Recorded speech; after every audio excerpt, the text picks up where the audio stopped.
আৰু আৰোহণ ফাউণ্ডেশ্যনৰ সৌজন্যত গুৱাহাটীৰ আহোমগাঁওস্থিত ছাই বিকাশৰ কল্পনা প্ৰেক্ষাগৃহত 11তম প্ৰি হেঁপাহৰ ৰঙালী বিহু উদযাপন কৰা হয়।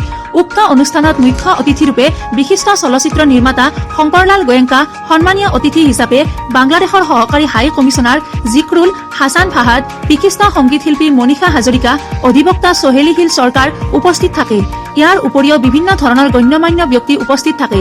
উক্ত অনুষ্ঠানত হাৰ্থ্ৰব তথা হিয়াৰা মথু জুবিন গাৰ্গক শ্ৰদ্ধাঞ্জলি জ্ঞাপন কৰা হয়। ইয়াৰ পিছতে গীতাঞ্জলি কাকতি আৰু জেনজি গায়িকা আশৱা আয়ুষ্মানে গীতৰ শৰাই আগবঢ়ায়। লগতে বিভিন্ন সাংস্কৃতিক গোষ্ঠীয়ে বিহু নৃত্য প্ৰদৰ্শন কৰে। উক্ত অনুষ্ঠানত ভৃগু কাশ্যপৰ সাংস্কৃতিক সন্ধিয়াত বিভিন্ন ধৰণৰ গীতৰ শৰাই আগবঢ়ায়। চাওক গুৱাহাটীৰ পৰা বিশ্বজিৎ চাহাৰ প্ৰতিবেদন, বিবি আছাম লাইভ। ব্যতিক্ৰমৰ লগত বহুত আগৰ পৰাই জড়িত আৰু সৌমেন দাই সামাজিক সাংস্কৃতিকভাৱে যিখিনি কাম কৰি গৈ আছে সেইখিনি সঁচাকৈ শলাগনীয়। ভৱিষ্যত দিনতো অসমীয়া শিল্পী তথা কলা কুশলীভাৱে যিখিনি পাৰে তেখেতে কৰি যাওক, আমি সদায় আছোঁ। আৰু অনাগত দিনত তেখেতৰ পৰা অসমবাসী ৰাইজে ব্যতিক্ৰমৰ তৰফৰ পৰা আৰু ভাল ভাল কাম আশা কৰিছে। আমি সদায় আছোঁ আৰু সদায় থাকিম। আচলতে গীত আহিছে নতুন, আৰু সেই নতুন গীতবোৰ এক্সক্লুজিভলি আজি আপোনাৰ অনুষ্ঠানতে গাম। গতিকে আমি বিহুৰ আগতে অনুষ্ঠানবিলাক যিখিনি কৰোঁ সেইখিনিত সেইবোৰ গীত গোৱা হোৱা নাই। আজি এক্সক্লুজিভলি সৌমেন্দ্ৰৰ অনুষ্ঠানতে সেই গীতটি গাম, আৰু গীতটি ট্ৰেণ্ডিঙত আছে বৰ্তমান, আৰু আই হোপ বাকী ৰাইজেও যাতে ভাল পায়।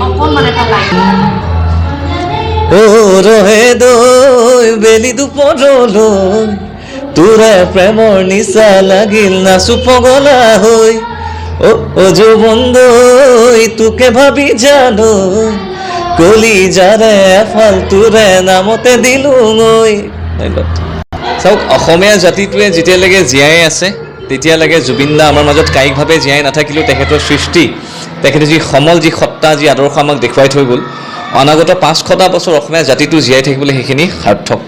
আৰু আমি প্ৰত্যেকজন অসমীয়া মানুহেই দায়িত্বশীল হ'ব লাগিব যে তেখেতৰ সৃষ্টিৰাজি, তেখেতৰ সমাজ কল্যাণমূলক কামসমূহ, সেইসমূহ কাম, সেই সৃষ্টিৰাজি, সেই সত্তাটোক আমি কি ধৰণে জীয়াই ৰাখিব পাৰোঁ, সেই দায়িত্ব কেৱল গান বা চিনেমাৰ লগত জড়িত থকা ব্যক্তিৰে নহয়। জুবিন দা 1.5 কোটি জনসংখ্যাৰ নহয়, গোটেই ভাৰতবৰ্ষৰ আছিলে। গতিকে মই ভাবোঁ অসমৰ মানুহৰ সমানেই সমগ্ৰ ভাৰতবৰ্ষে সেইটো ৰেছপনচিবিলিটি, আৰু আমি দায়িত্বশীলভাৱে সেইখিনি পালন কৰি যাম বুলি প্ৰতিশ্ৰুতিবদ্ধ।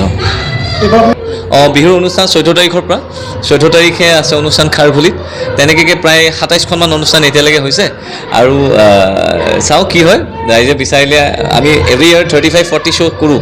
চ' এইবাৰো চাগে তেনেকুৱা হ'ব নেকি, লাগিছে তেনেকুৱা। ব্যতিক্ৰম মাজদু আৰু আৰোহণ ফাউণ্ডেশ্যনে আমি একেলগে প্ৰচেষ্টা কৰিছোঁ যাতে আমাৰ নৱপ্ৰজন্মৰ যিসকল শিশু কেৱল সাহিত্য বা সাহিত্য ক্ষেত্ৰতে নহয়, সাহিত্য, গীত, নাটকে আদি কৰি কেনেকৈ আমি তেওঁলোকক আগবঢ়াই লৈ যাব পাৰোঁ। আকৌ সেইদিনা আমি ৱৰ্ল্ড পয়েট্ৰি ডে পাতিছিলোঁ, যাতে আমাৰ সৰুৰ পৰা ডাঙৰলৈকে সকলো কবিয়ে সহযোগ কৰিব পাৰে। ঠিক তেনেদৰে আমি বিচাৰোঁ আমাৰ সৈতে নৱপ্ৰজন্মৰ প্ৰত্যেকজনে আগবাঢ়ি যাওক। যি আপুনি ক'লে যে সামাজিক কামৰ সৈতে জড়িত হওঁতে আমি ব্যতিক্ৰমক লগ পাইছিলোঁ আজিৰ পৰা প্ৰায় 9 বছৰৰ আগতে, আৰু তেওঁলোকৰ যি কাম বা কৰ্মস্পৃহা দেখি আমি আপ্লুত হৈছিলোঁ। সেয়েহে আমি যেতিয়াৰ পৰা তেওঁলোকক লগ পাইছোঁ, আৰোহণ তেওঁলোকৰ সৈতে আছে আৰু সদায় থাকিব। তাৰমানে আৰোহণ আৰু ব্যতিক্ৰমৰ মতো এটাই, আমি ইজনে আনজনক হাতত হাত ধৰি আগবঢ়াই লৈ যোৱাটো। অহা 23 এপ্ৰিল তাৰিখে তাজবিৱান্তাত আমাৰ অন্য এখনি গ্ৰন্থ ৰচনা সমগ্ৰ আমাৰ নামেৰে সীমা কাশ্যপৰ ৰচনা সমগ্ৰ, আপোনালোকে আগতে ফাৰ্ষ্ট এডিশ্যনটো পাইছিলে, এবাৰ দ্বিতীয় এডিশ্যনটো হ'ব। আৰু শূন্যৰ পৰা শিখৰলৈ যিসকল শিক্ষাৰ্থীসকলৰ বাবে কেনেকৈ জিৰ' টু হিৰ' হ'ব পাৰি, তাৰে বেংগলী এডিশ্যন ওলাব। আৰু যেতিয়া আমি জুবিন দাক হেৰুৱাইছিলোঁ তেতিয়া আমি লিখিছিলোঁ যে জুবিন গাৰ্গ এটি সত্তা বুলি এখন কবিতা সংকলন, তাৰে হিন্দী আৰু বেংগলী এডিশ্যনটো সেইদিনাখন উন্মোচন হ'ব। এইটো আমাৰ আত্মাৰাতৰ 11th ইয়াৰ চেলিব্ৰেশ্যন। আমি এইটো সীমান্ত শেখৰ দি ষ্টাৰ্ট কৰিছিলোঁ, তাৰপিছত প্ৰতি বছৰে আমি কৰি আছোঁ। এইবাৰ ব্যতিক্ৰম আৰু আৰোহণ ফাউণ্ডেশ্যনৰ যৌথ উদ্যোগত আমি কৰি আছোঁ। আৰু ভৃগু কাশ্যপ আমাৰ লগত আছে, তেখেতে নতুন নতুন গান গাব। এইটো একচুৱেলি আমি বিচাৰোঁ যে বিহু আমাৰ যিটো প্ৰাণৰ এটা উৎসৱ, এইটো সকলোৱে মিলি আমি উদযাপন কৰোঁ। এইকাৰণে এইবাৰ আমি কৰিছোঁ। আৰু বিশেষকৈ এইবাৰ আমি নতুন প্ৰজন্ম, আজি আমি ছাই বিকাশত পাতাৰ অন্যতম কাৰণ হ'ল ইয়াতে উত্তৰ পূৰ্বৰ বহুতখিনি ষ্টুডেণ্ট আছে, ডিফাৰেণ্ট লেংগুৱেজত। তেওঁলোকেও বিহু কি, বিহুৰ কেনেকুৱা হয়, আমাৰ এজন চেলিব্ৰিটি আৰ্টিষ্ট কেনেকুৱা গান এটাৰ জন্মদিন, গোটেইখিনি মিলাই এটা পৰিৱেশ ৰচনা কৰাৰ কাৰণে আমাৰ এই আয়োজন, আৰু আমাৰ ভাল লাগিছে, চব ফালৰ পৰা চবেই আহিছে। Thank you for inviting me. As you know, Pohila Boishakh, so this is the first day of Bangla New Year, so it's widely celebrated in Bangladesh.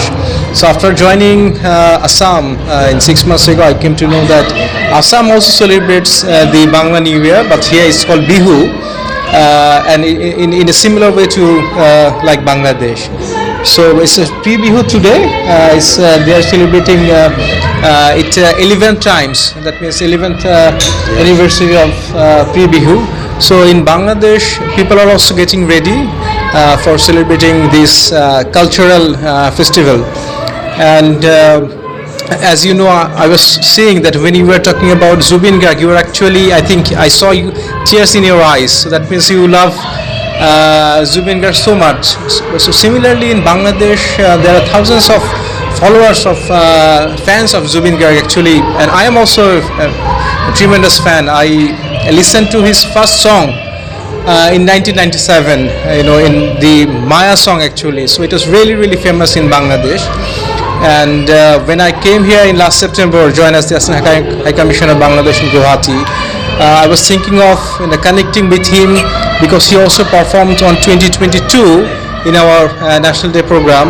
So I was also thinking that this year also, if I could connect with him and request him to join us in celebrating the reception. But just after 2 weeks of my arrival, he passed away, and I joined his, to visit his mortal remains.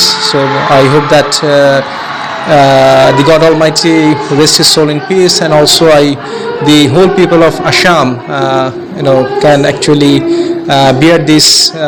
But the thing is that he has left more than 40,000 songs, not only in Assamese but also more than I think 40 languages, many in Bangla. So he grew up in Bangla school in Karimganj. So he also had an affinity with Bangla language and Bangladeshi people. So the culture actually connects these two regions, Bangladesh and Assam.